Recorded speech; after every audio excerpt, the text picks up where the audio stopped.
Okay, should be streaming. Just going to check that we are, folks. Coming up in 3 minutes, Soldier F March with Dan McDevitt. So if you're watching an archive version, you might want to just fast forward a few minutes. Otherwise, hey, let's have a good show. All right, see you in a sec. Yeah.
Hey Dan.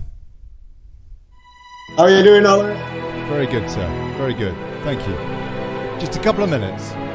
1 minute. Hey. All right.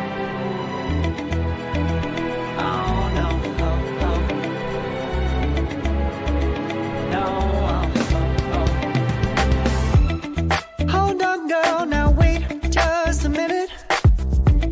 I've got something to say. You should hear it. Oh.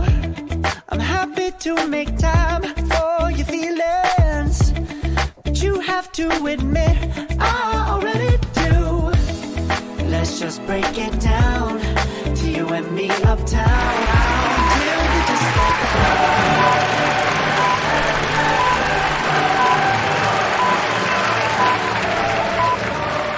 Hey folks. Good evening, good people. Welcome to the Daily Brexit.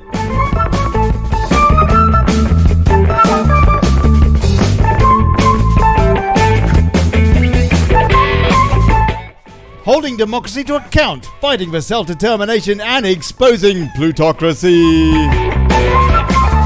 I'm Olly Connelly. Thanks for turning up.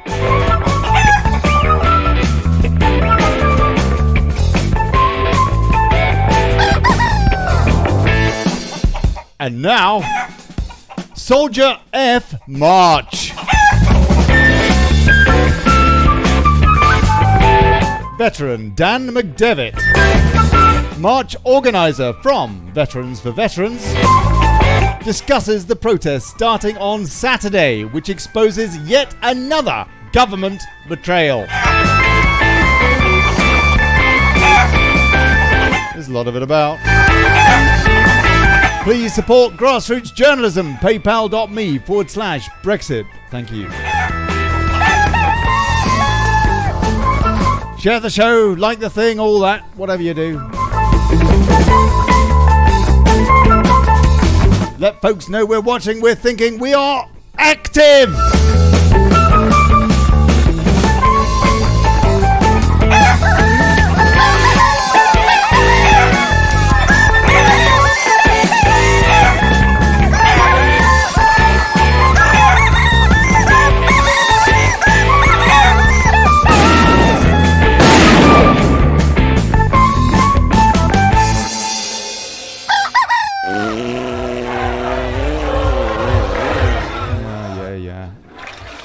Right, okay, let's just crack into what's going on. Hey Dan, how are you? Good evening, sir. Good evening, Olly. I'm not so bad. How are you? Very well, thank you. Thanks for joining us. I just want to go through some of the stuff that's going on in the world of fake stream before we start, and indeed to get your take as well, because some of it I know that you're very, very aware of off the back of some of the things that were said at the hustings last night. Not that I was spying on your timeline earlier, sir. The Telegraph, Matthew Lynn is saying, Boris wants a points-based immigration system, but it won't work if we're hooked on cheap labour. The longest continuous expansion ever recorded by a major developed economy.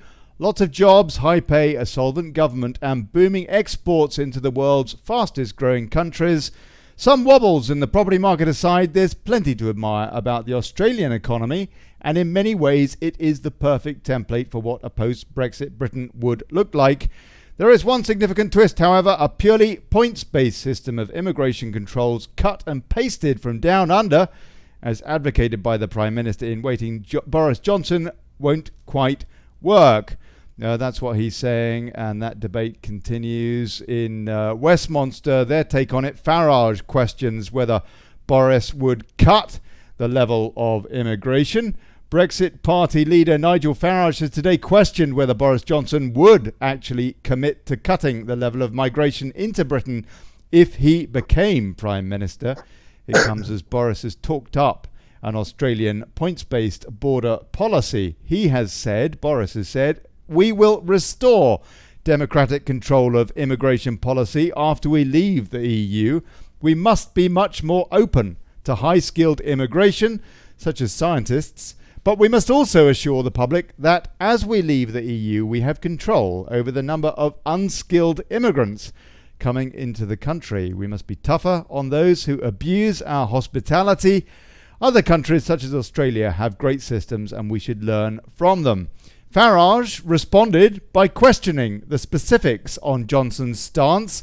An Australian-style point system can be used to increase or decrease immigration numbers. Does Boris Johnson want to reduce the numbers? I don't think so. That's his take. Whether it's party political or not, I guess we will eventually see. Taking back control from the EU is one thing. Whether the government then uses that power to actively cut the ridiculously high levels of migration the UK has seen in recent years is, according to Westminster, another.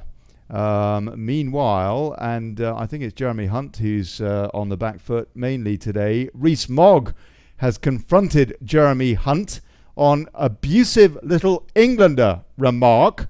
We voted for our freedom, points out Rees-Mogg. Let's have a listen to see what he says. This is in response to that tweet the other day. Answer, and the hold on a sec. I'm very strongly backing Boris. I think he's the right answer.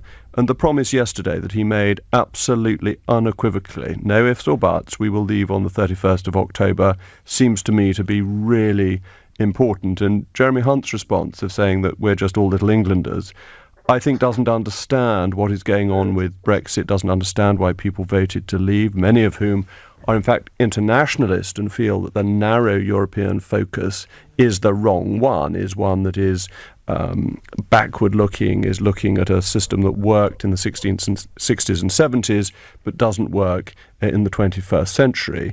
And it's also slightly abusive of voters to say they're just little Englanders. It's dismissive, whereas what voters want is to be respected, and it's part of the issue with the metropolitan elite looking down at voters in the rest of the country who didn't do what they were expected to do, like good little voters. They actually voted for independence, for freedom, and for their own democracy by expressing a view that they wanted to leave the European Union, which, as I said, Boris is committed to doing on the 31st of October. I'm sorry, Dan, you couldn't hear that clip, could you? That's why you wondered if I was still here. Just bear with me 1 second, sir. And this remark that Jeremy Hunt, the Foreign Secretary, triggered fury, according to Express, as he said he wanted to deliver a Brexit for everyone, not just the 52% who backed leaving the EU.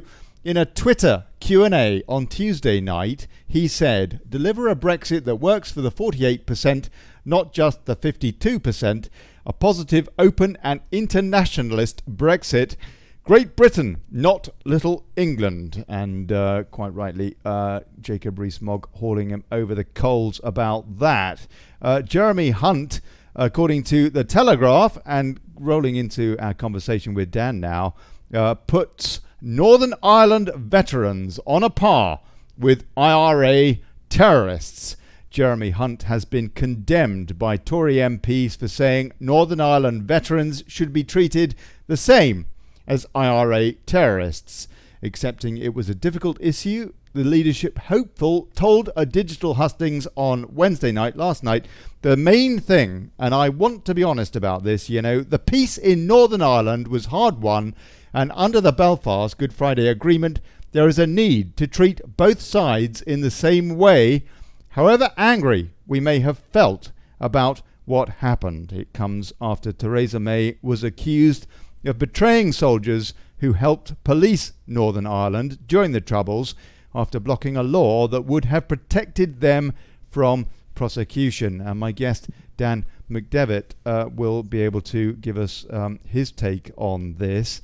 Dan, Jeremy Hunt has been condemned by Tory MPs for saying Northern Ireland veterans should be treated the same as IRA terrorists. As I understand it, you're not being treated the same at all. Northern Ireland terrorists, well, in fact, we are really, aren't we? Veterans are being treated the same for the simple reason being there's dip courts happening. Under the Good Friday Agreement, the terrorists were told that they could no longer have a dip court, which is basically just a judge, and that a jury would be present. Now, like you said, it is a very, very touchy subject. It is a difficult subject as well, for the simple reason being no one wants to spark the Troubles up again. And that's not what we're after. But with regards to Jeremy Hunt's comment, he should be condemned for it, because for the simple reason being he wants to be the leader of the Conservative Party. When he takes over that leadership of the Conservative Party, and a lot of people forget this, the Conservatives are basically voting in a new Prime Minister. 160,000 Conservative members are going to vote in the next Prime Minister of this country. How is he expected to be the Prime Minister of this country when he cannot back his armed forces in general? Because if he feels that way about the Northern Ireland veterans, then basically he feels that way about the armed forces that are serving now and the generations to come.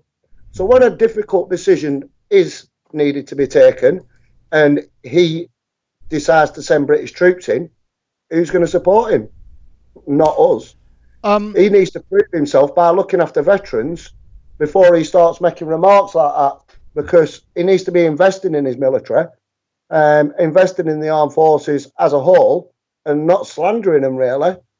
Is it not the case, though, Dan, that IRA terrorists have been given amnesty, and apparently that's not the case with, for example, Soldier F? With regards to that, yes, they were given amnesty on the Good Friday Agreement. Now, there are some soldiers that have been given amnesty under the Savile inquiry. So when it's all gone off, them soldiers that were investigated prior to the Savile inquiry, and they was found acquitted, innocent and acquitted, they didn't see a need to take part in the Savile inquiry because they weren't involved in it at that stage.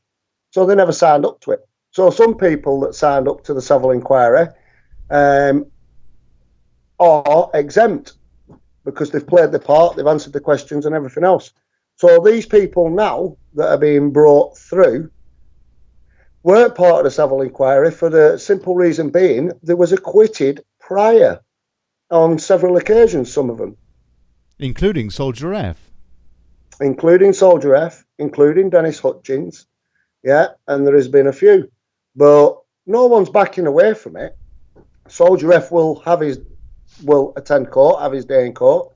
So will Dennis Hutchins.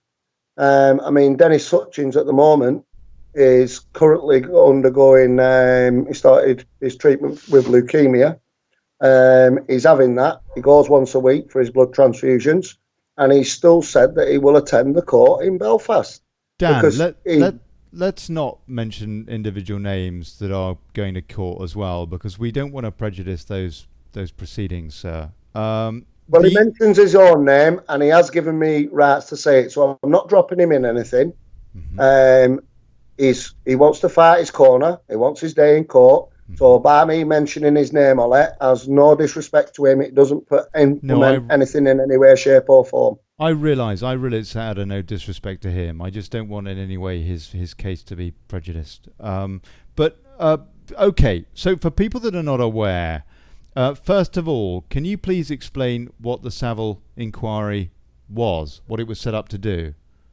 The Savile inquiry, to my best of my knowledge, now don't quote me on it, but it was basically started to look into all these incidents into mainly Bloody Sunday. Right.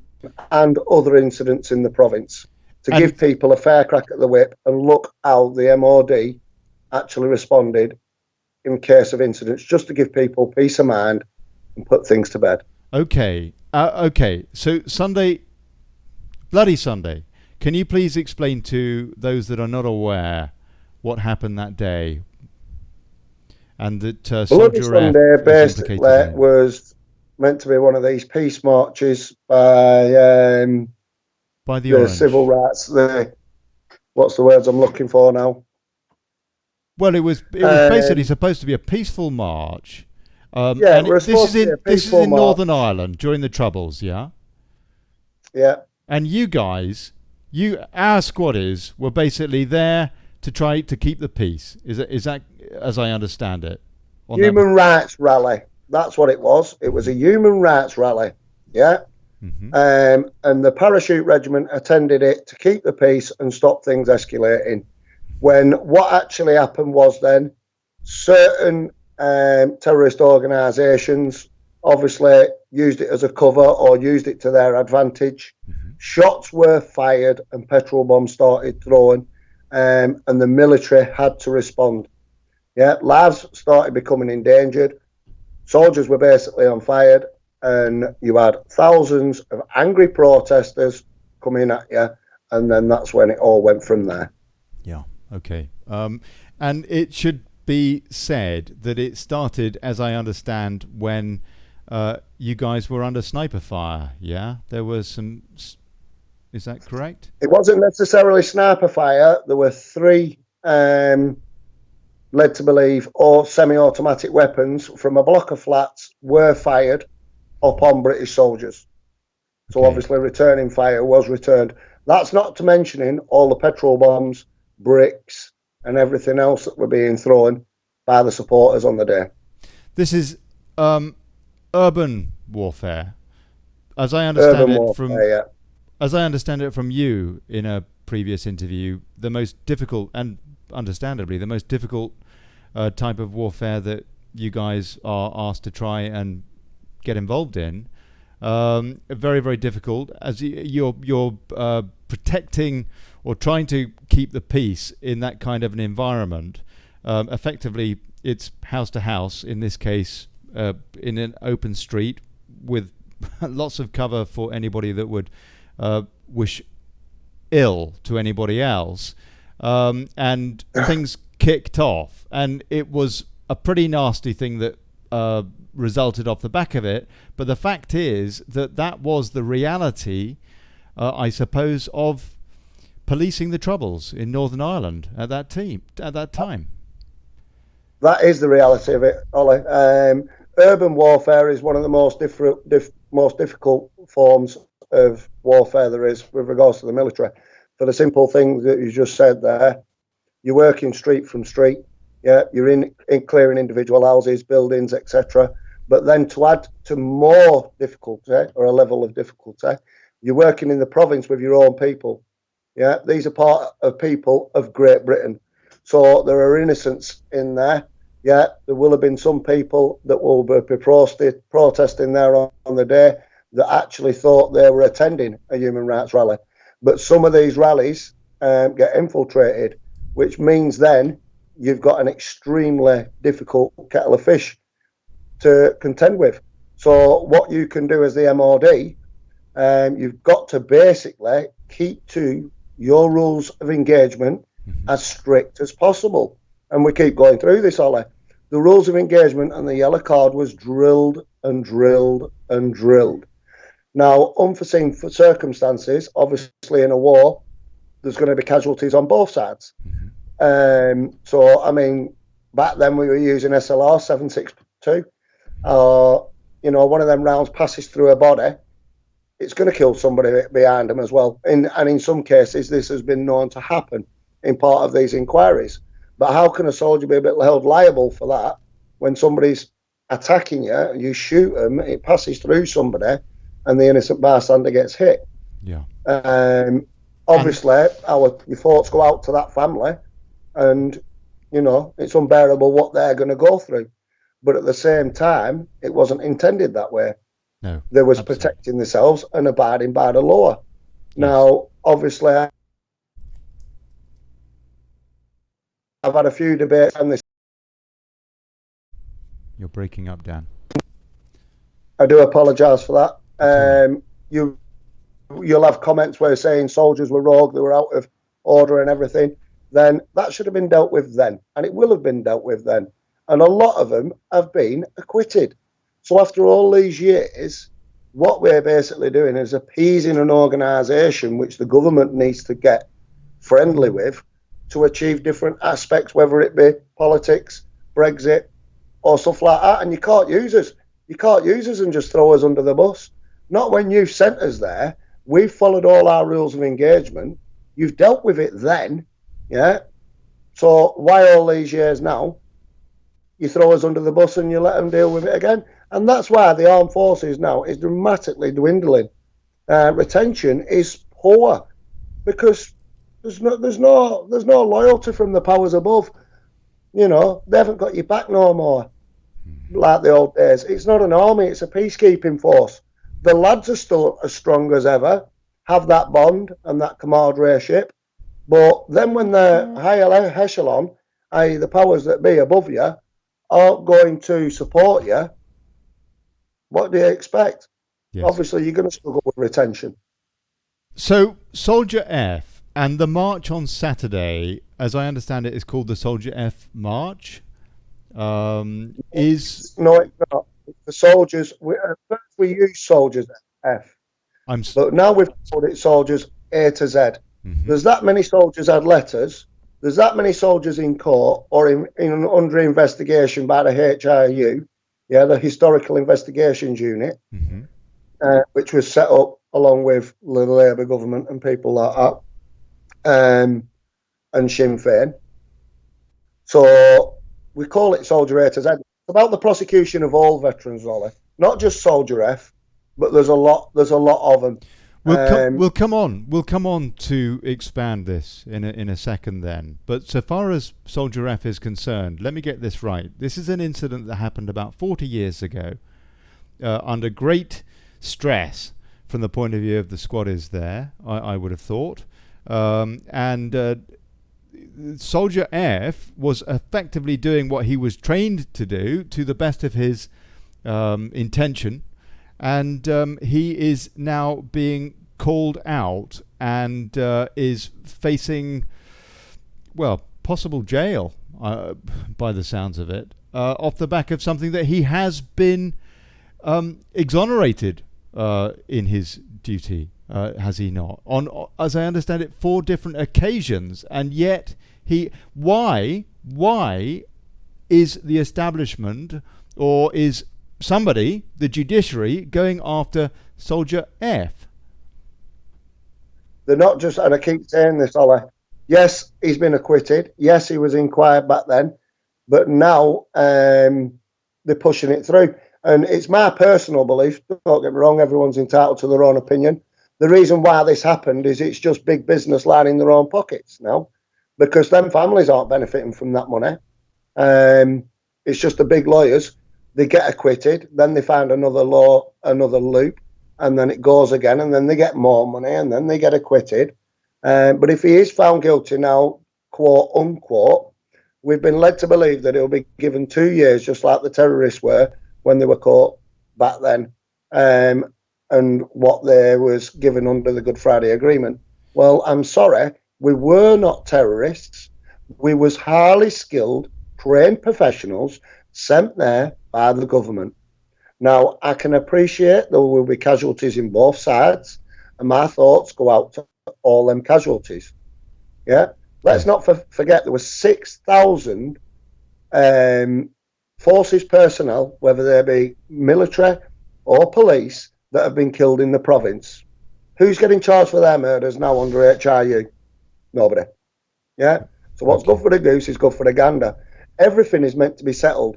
I appreciate that them families need peace of mind, and you know, things need to be done, especially if there were innocents caught up in it. Then fair enough.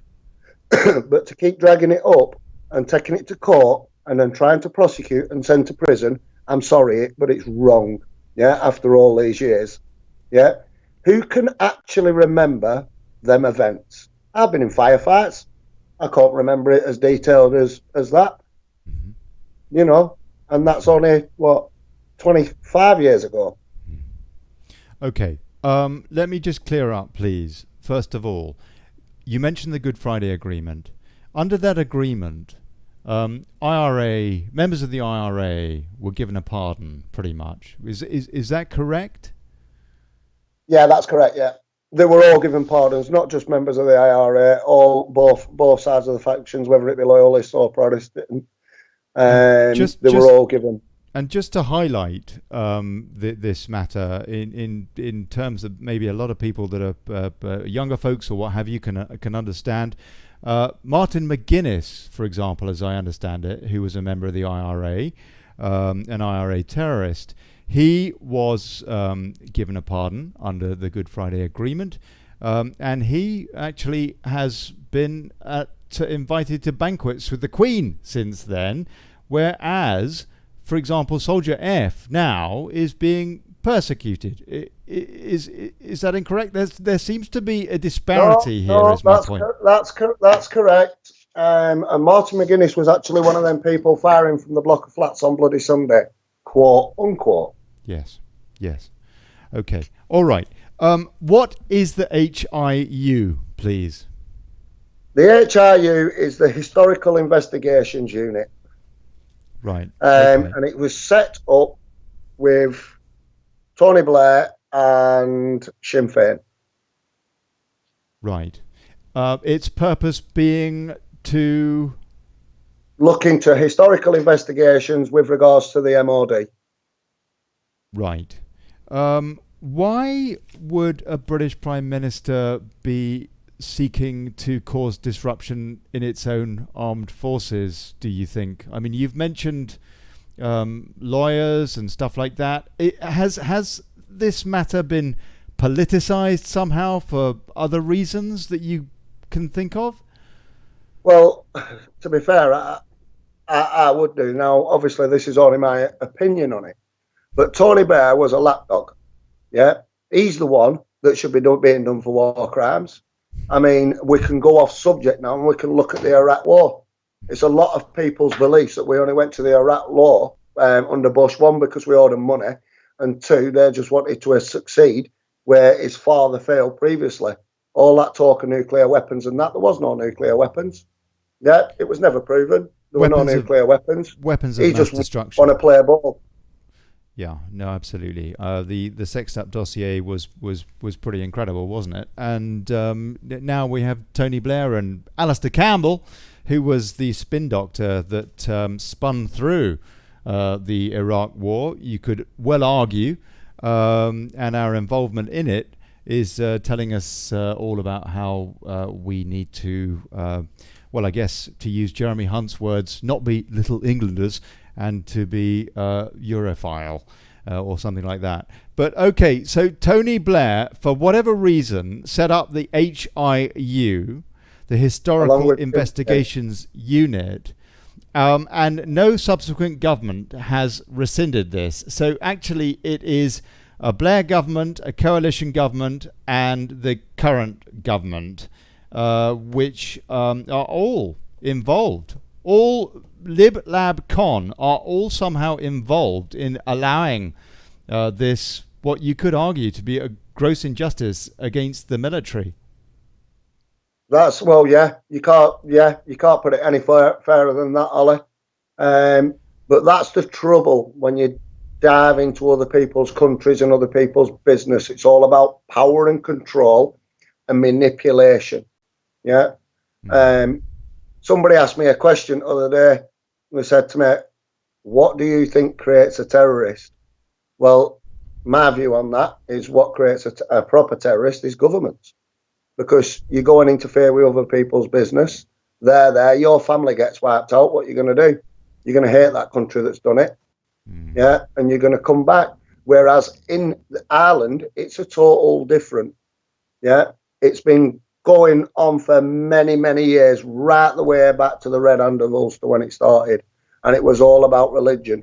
But it's a lot of people's beliefs now that it's not about religion.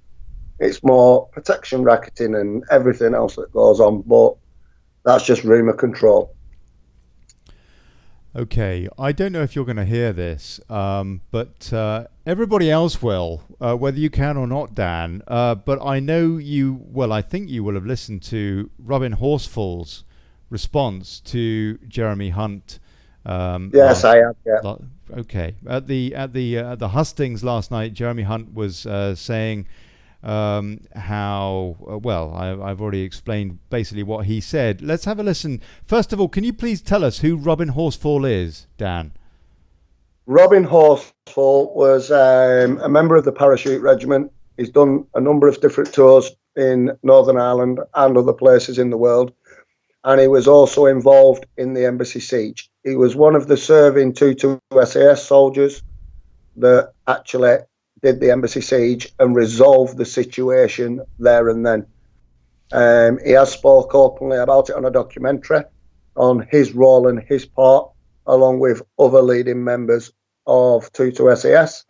There was a documentary done on it, but he's an absolute top bloke, well-educated man, very, very knowledgeable, and he is now the leader of the Veterans People's Party.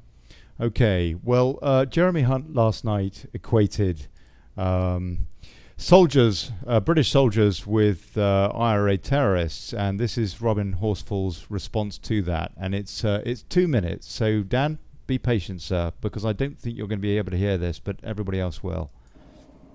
Yeah. I cannot believe that Jeremy Hunt has turned around and equated British soldiers with IRA terrorists. I think it's one of the most disgraceful statements that I have ever heard from a member of the Conservative Party. How can the people of this country expect a leader to equate our troops to people that have gone out and murdered and bombed over 30 years, injuring and wounding over 50,000 people, murdering more than 6,000 members of the security services? If I read their names out now, it would take me 2 hours just to read out the names of the dead security forces people. And this person who is running for leadership of the Conservative Party and leadership of this country thinks that he's going to be able to send our soldiers to war and then equate them with terrorists and the people that they're fighting. If you think that this person is going to make a good leader, then you've got a serious, serious problem. We need a leader who is going to go out there and support our troops. If our leaders are going to send our troops to war, they need to know that their back is covered. Jeremy Hunt will not cover the backs of our soldiers. He's made it clear.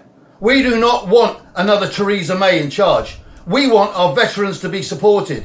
We do not want somebody that's in the thrall of Sinn Féin out there speaking on our behalf. Soldiers who are serving today need to know their back is covered. Soldiers who are serving in the future will need to know their back is covered. And the only way to prove that is to protect the people that have served in the past, the veterans of Northern Ireland. They do not deserve this injustice, and we do not need somebody like Jeremy Hunt in charge of this country. Pretty strong words from Mr. Horsfall there. And Dan, thank you. Dan, now you can hear me. I put you on mute for a second there, sir. Yeah. Pretty strong words. He clearly is not very keen on Jeremy Hunt. Do you feel any great hope, be it Mr. Hunt or Mr. Johnson, in terms of the rights of our armed forces? With Jeremy Hunt, I'm sorry, but he's made his bed now. He can lie in it. And what he said there, I totally back Robin 100%. And it's a bit like I said at the beginning of the interview. How can our armed forces believe in this man when he doesn't believe in us? How does he expect the armed forces to respect him with the statement that he has released to the general public? How are the general public meant to support that man, knowing that he hasn't got the backing of his armed forces if he became Prime Minister? Yeah. And I think his statement really is proper, pardon the pun, shot him in the foot. Okay, and this isn't just about Soldier F. This is a wider problem, you're saying. It's about soldiers in general. Ollie, this isn't like this Saturday. Now, it's no longer about Soldier F. It's soldiers A to Z. There are that many soldiers being prosecuted. I mean, one of the soldiers, and I won't mention names, seeing as how you mentioned it, is a veteran from the MOD, yeah, so a military veteran, and he is also a police veteran, yeah. So to all you serving police officers out there, right, whichever side of the coin you play for, whether it be the left or right, I don't personally believe in left or right. People say I'm right and all that. It's a load of rubbish. I believe in right and wrong.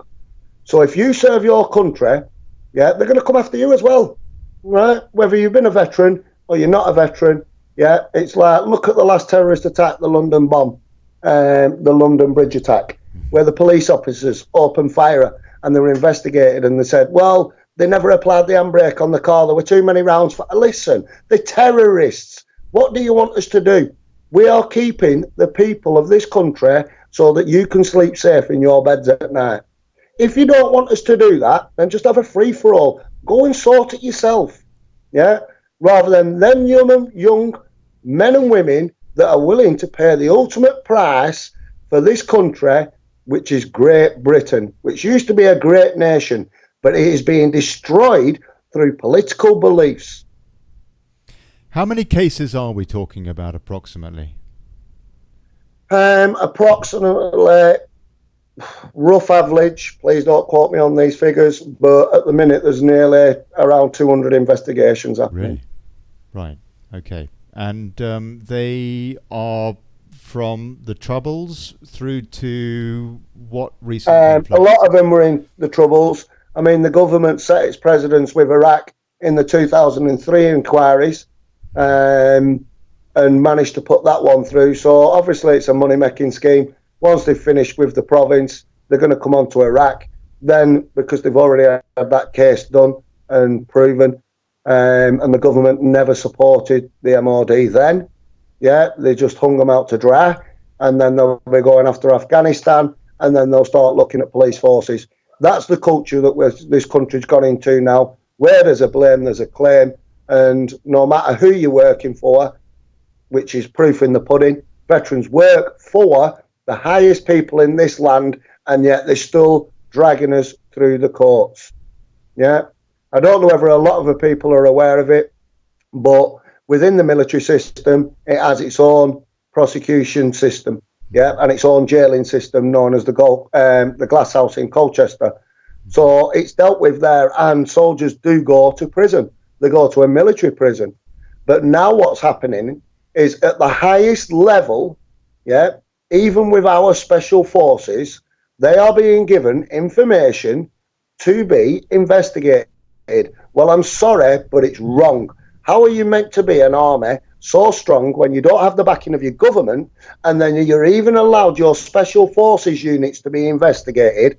Listen, there's something drastically wrong, and that's where we've all come together. We'll do our bit. We will do it peacefully, yeah, until we're listened to.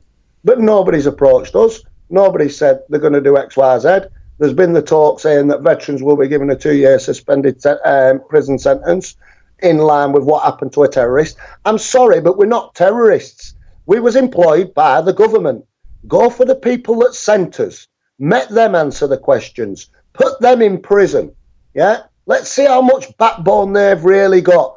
because now you're dragging OAPs, some of them that are critically ill, you're dragging them all over the country to courts and everything, adding pressure on their lives, and there's already been veterans took their lives because of the sham that the government is not protecting its veterans and they're selling us down the river.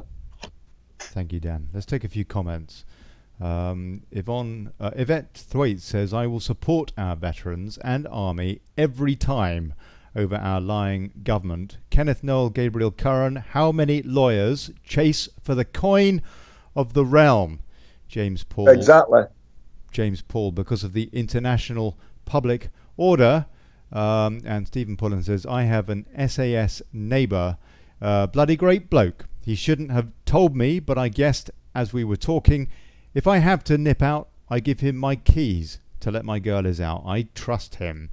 Tasha Cooper, support all our veterans. I'm there Saturday. Kenneth Noel Gabriel Curran says maritime law. Another topic for another day. Craig Hamilton says London will be shut down this weekend. So tell us, what is going on, Dan, on Saturday, and for how long? This Saturday, we're calling it the Great Gathering. Now, for people watching this, for the police and other agencies, I am not, one of the organisers, right? There are a number of different organisers, and we are basically all coming together. Well, I apologise to you then, because I described you as at least an organiser in the, I am an organiser, Olly. Okay. Yeah. All right. Okay. I am an organiser. But not the. All right. Okay. We've got that clear. Thank you. But for the purpose of Saturday, there is no one person has organised this event. So if you want to lock us up or whatever happens, you will have to lock us all up. I imagine there is not one person organised this event, because what's going to happen, Ollie, and it'll come to this when I get further on. Go on. Is Saturday is going to be the Great Gathering. We are not going away. We are united. In total, there are over 100 groups, military veteran groups, that have united. There are certain groups that have put the word out there, my groups, myself, other people, and a few other groups, which I'm not going to mention to throw people under the bus. Okay. If you follow them veteran groups, you'll know who's been promoting it. But we're all promoting it. This is about veterans standing together in solidarity and united. Yes. So the meeting place is going to be, there are 8 different meeting places throughout London. For the simple reason being, that way nothing can be stopped, nothing can be bottlenecked, and I don't know all them meeting places. For everybody watching this, it does sound a bit vague, but your relevant group will know that RV, that meeting place. One of the main meeting places was Hyde Park. It's been swapped to Green Park at 10 o'clock. The other one will be for Trafalgar's Column.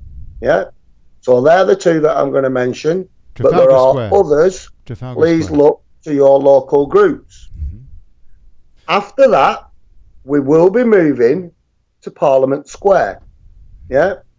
Now, in Parliament Square, there will be some speeches. I don't know who's going to be speaking at this time, but I'll hold my hands up. I'll be comparing. You'll be comparing. I've been asked to compare. Good on you. Good on you. So I'll compare. All right. That's we'll just put it that way. After that's been done, then there'll be other people with tannoys and stuff like that will be saying their piece, but then people will be staying. Now, to everybody watching all this video that goes out to, I don't know whether you know, but it's actually an offence to pitch a tent or something like that in the main prominent areas of London, and it carries up to, and I'll tell you all the consequences, pardon me, potentially a £5,000 fine. Really? For pitching the tent? Okay. But we will be staying. We might not have massive numbers on the Saturday, but I think we are going to. That's all I'll say. I don't know the numbers. I'm not privileged to the numbers. But there are going to be good numbers. But remember, it's Armed Forces weekend. So we're staying until somebody comes and gives us answers. So whether that be a day, because everyone's saying, well, you're going on a Saturday. No, people will be there as of tomorrow. Yeah. Start setting up camps and stuff like that. There'll be security done by the veterans. There'll be perimeter patrols, night patrols, and everything else. Yeah. And we will be staying. We'll be staying Saturday. We'll be staying Sunday. We'll be staying Monday. We'll be staying Tuesday. And what will happen is then veterans will obviously go about things they'll have to go, but then they'll be replaced by other veterans. Yeah. So it will just constantly remain if it all works out until somebody comes and gives us some answers. Now, to reiterate, we will be peaceful. We will be peaceful and we will be respectable. Yeah? Please do not, I reiterate, please do not antagonize or try to push us into a trap. That's all I'll say, because we're going to be peaceful and professional. You have had quite a bit of experience of protests, you guys, you veterans, one way and another, over the last year or so. And as I understand it, the police response has been very respectful towards you. No? That I'm going to hold my hands up. I've organised, throwing myself under the bus here. You have co-organised, sir. 30 protests. 30 protests.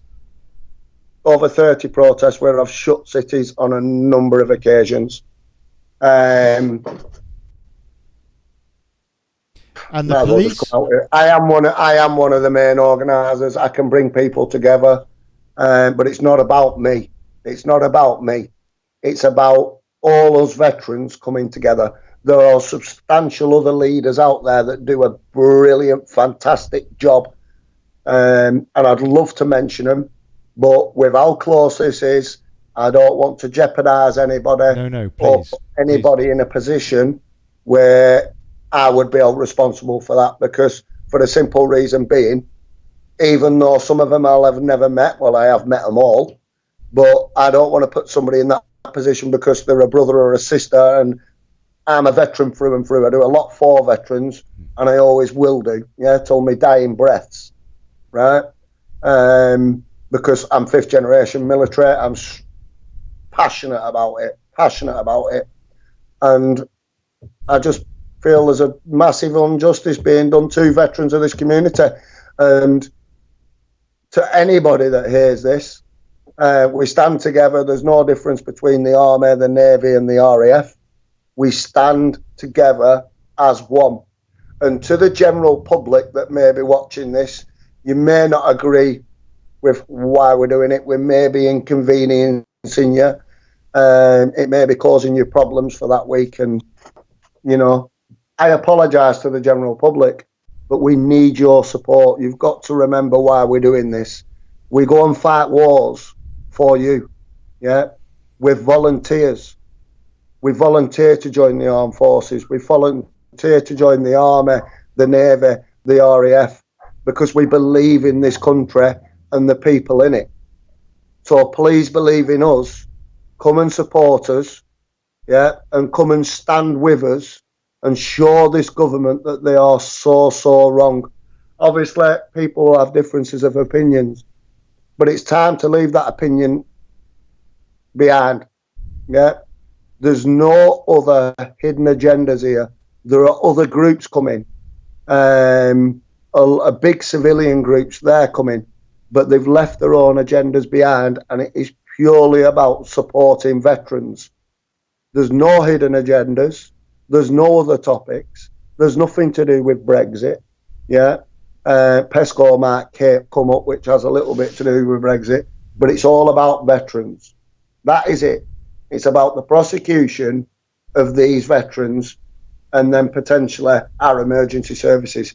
We need to stand together, we need to stand united, and we need to be heard. So I apologise to the general public, but we've supported you. Now please come out and support us. Yeah, we've got to make a stance. We've got to stand united. We've got to forget left and right and all this other baloney that goes with it. This is one faction where we can all come together. So if you believe in our armed forces and you believe what we've done for this country, we've been sent by this government. Yeah, a lot of politicians do agree with us. But there's no political people speaking. This is all veterans, right from the horse's mouth that's going to be speaking. Yeah, so please just show that support and come and support us. How much of this, Dan, also is about the state of the military today, which, as I understand it, has been severely emasculated, if you like? Well, hopefully, Jeremy, Ollie, sorry, this is going to have a kick-on effect and start making the government realise just how strong the veteran community is and how united the armed forces is. We know we're united anyway, but hopefully it'll open the government's ears and eyes and think, hold on a minute, we used to be the best army in the world. We're no longer an army now, we're a peacekeeping force. We're only 80,000 in strength. Yeah. To be an army, you've got to be over 150,000. There's no more investment in the military. Yeah, you may do the odd bit of investment in there, but your retention skills are pathetic. Yeah, that's why we're so on demand. Nobody wants to come and sacrifice their lives for this country no more, because one of what's going on with veterans, two, how you're treated, we're undermanned, underpaid, and overstretched. Now, everybody can whinge about that, and I'm in agreement. When the emergency services whinge about it, then fair play to them, because they are sacrificing, potentially, should we say, sacrificing the ultimate price, the price of life. They're willing to give their life for this great nation, and yet MPs get paid more than your soldiers do. And then when they come out, there's over 13,000 veterans, living on the streets, right? Whether that be through psychological problems or other problems, who knows? In between 10 to 15, 20% of the prison population is veterans. Not because they're bad people, because they've lost that camaraderie, they've lost that sense of belonging, they've lost everything else about it, and they've just been passed over to by the gutter. So then when they fall into the wrong circles, they're thrown away. Well, that's the government's responsibility, that's the government failing the MOD again. And then you've got the ultimate, where lads have been to these war zones, been into these operational tours, right? They've survived the operational tours, then they've been neglected and been left, pardon me, not had the correct treatment or diagnosis, and then they're hanging and killing themselves from either PTSD, mild depression, I don't know, they just sink. So come on, people, get behind these veterans. It used to be, I remember as a kid, for example, I think it was an army slogan, join the army and learn a trade, that sort of thing. Is that no longer the case?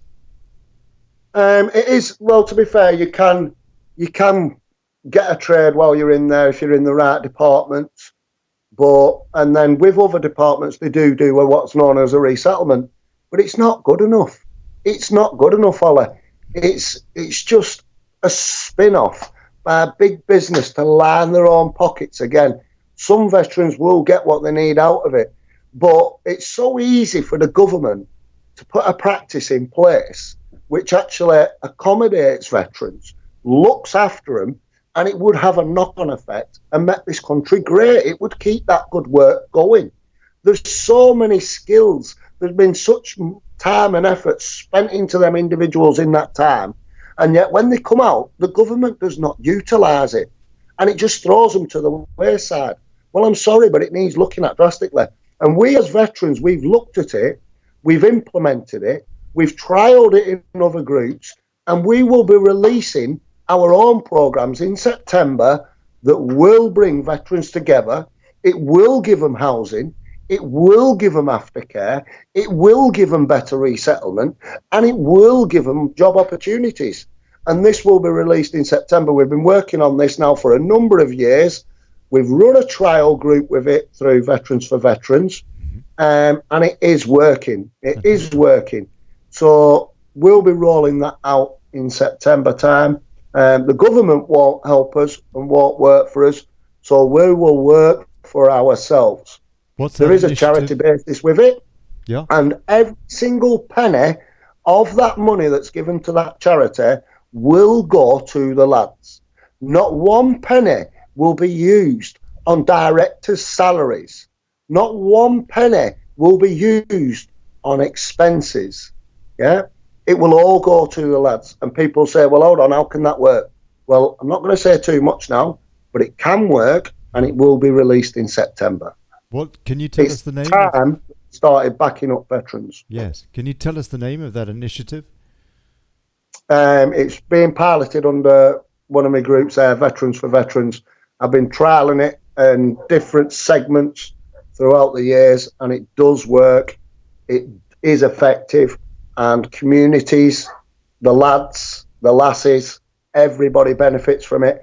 And hopefully, if everything goes to plan, we will release it nationwide in September. Fantastic. You mentioned PESCO. For those that aren't aware, that is the military unification of EU nation states, including the nuclear capacities of France and the UK, all under EU control.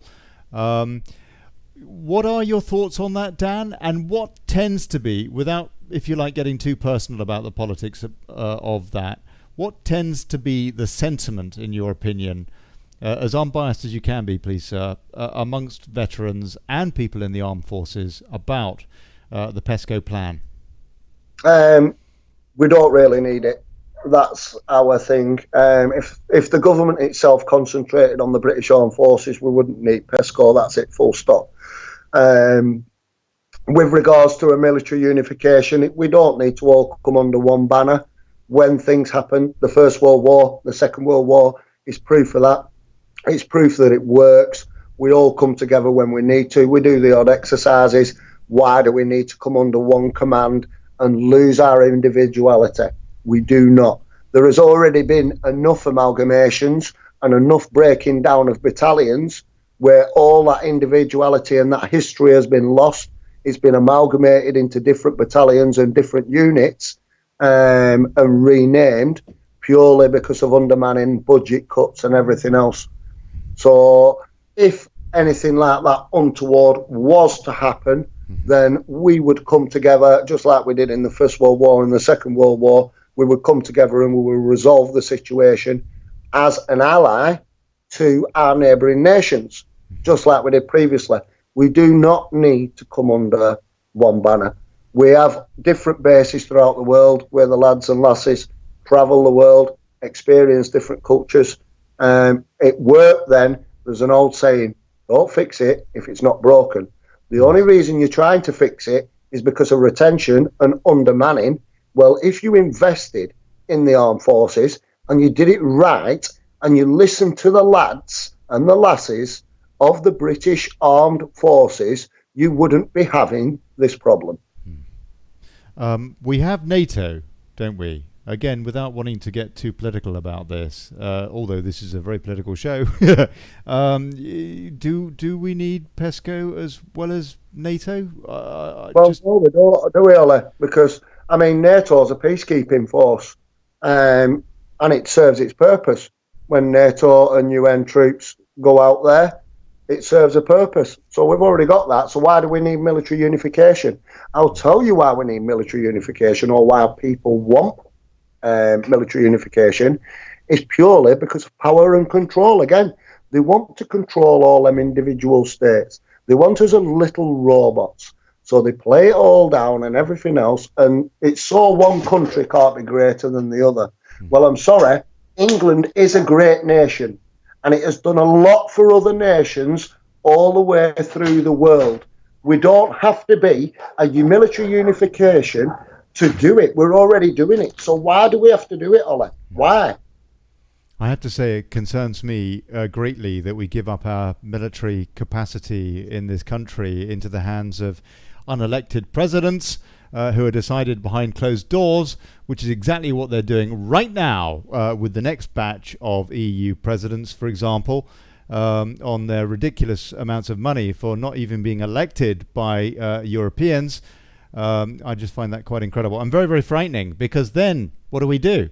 Once, if PESCO was to follow through all the way and we lose our military capacity, then we cannot defend ourselves against this EU monstrosity, it seems to me, just as an aside, personal opinion. Amin Ahmud says it's all gone quiet on the 30,000 EU troops on supposed training.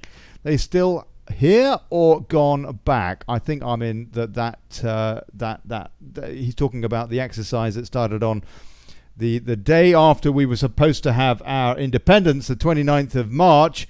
I think that they've gone back, and I also think that that's an annual exercise, as I understand it. It just so happened to be in the UK this year. Sarah Boland, the army taught my dad to drive.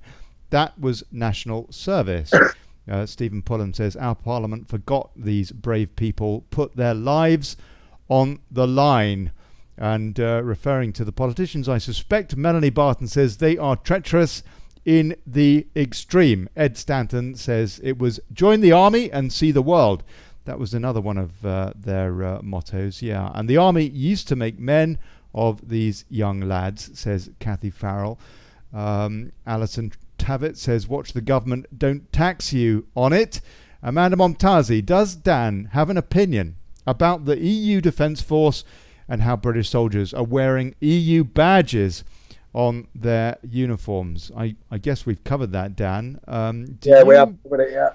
Yeah, that EU symbol on the shoulder, I think that David Cameron said, maybe you better take that off, boys, didn't he, at some stage, coming up to the EU referendum. But nonetheless, yeah, that's kind of what seems to be wanted by these plutocrats. James Paul, that's my type of bear, trust and charitable trust.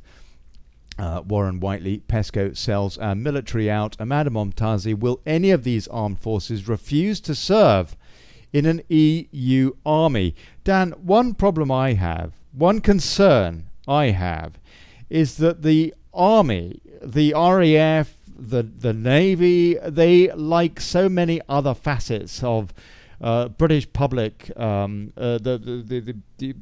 public life, from the judiciary through schooling, the NHS and all the rest of it, the senior bods seem so politicised now. Is that the case also in the armed forces?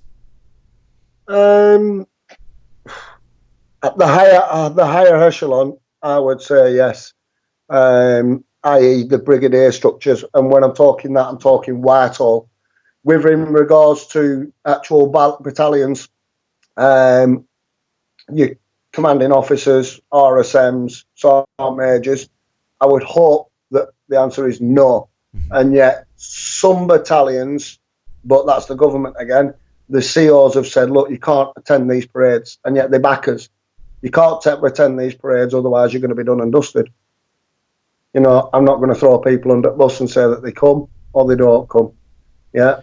But for the government or for the battalions to be doing the government's dirty work, don't put your lads in that situation. Please don't do it. Yeah. Stay a bonded unit, right? And let the lads have their decision. At the end of the day, we're meant to be a unit. Dan, yeah? Last question. They're creating divide by standing on political laurels. Last question for you tonight, sir. And I look forward to you coming back, please, to tell us how it went. Very much so. The Veteran for Bikers, the Bikers for Veterans, for example, in London, about 2 months ago now, they had 20 to 25,000 bikes that turned up to that event. That was according to the police, as I understand. What kind of support? 22,000 it was, Rolling Thunder. 22,000. Rolling Thunder made up by MCs and MCCs. They will be out with us on Saturday, Sunday, and so on. What are MCs and MCCs, please? They're all different veteran motorbiking charters, and we'll just leave it at that. Okay, fantastic. What kind of numbers are you hoping for on Saturday in London? Your guess is as good as mine, Ollie. Your guess is as good as mine. I don't want to say a number on here and look a total idiot, but I think it's going to be massive. I do hope that you have full support, and God bless you. Thank you very much indeed for coming in. Dan Thank you very much, Ollie, to you and all your supporters. And just to finish off, Hyde Park on Saturday morning, 10 o'clock. Yeah, we will be moving to Trafalgar Square for speeches to start at 12, and then the lads are staying. Lads and lasses are staying from all different areas of the MOD. Yeah, it's going to be. They will be staying. Please support us. We will be doing it peacefully and civilized, and that's about it. Look forward to seeing as many of you as possible on Saturday. And if you're a member of the police or of the ambulance service, any of those folks, please support these guys. Yeah, because hey, you know what? You are in it together. You are in it together. Thank you, Dan. Thank you. We're in it together, Ollie. God bless you. Thank you very much for your time.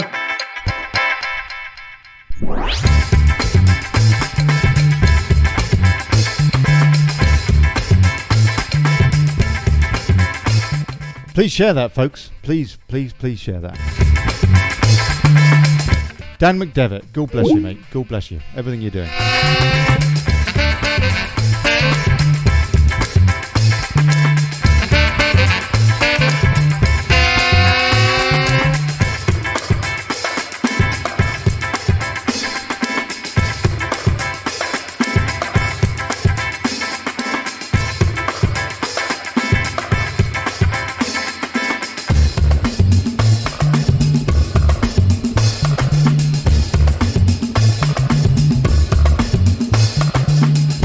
So that's Saturday, folks. So whether you're a vet or whether you're not, whether if you're going to support these guys, get to London, support them.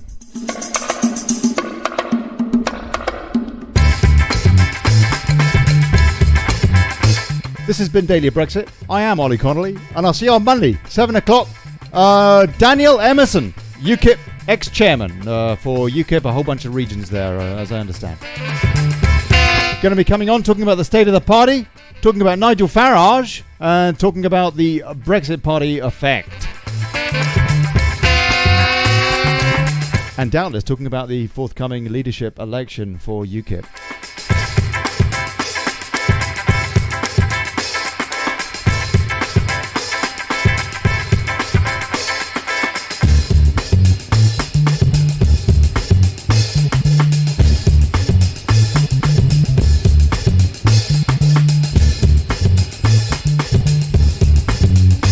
So that's it from me for the week. I'll see you Monday, 7 o'clock.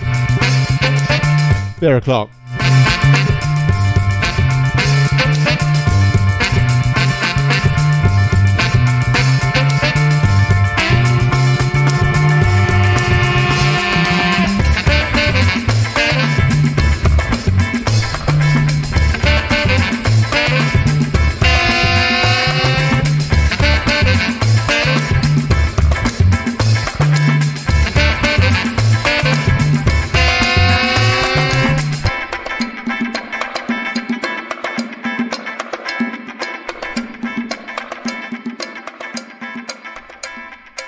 Right, yeah. I suppose I should have said something interesting during that outro, but I didn't. Anyway, get down there Saturday, yeah? Saturday the 29th. Support these guys. Veterans for veterans. God bless you. Ciao.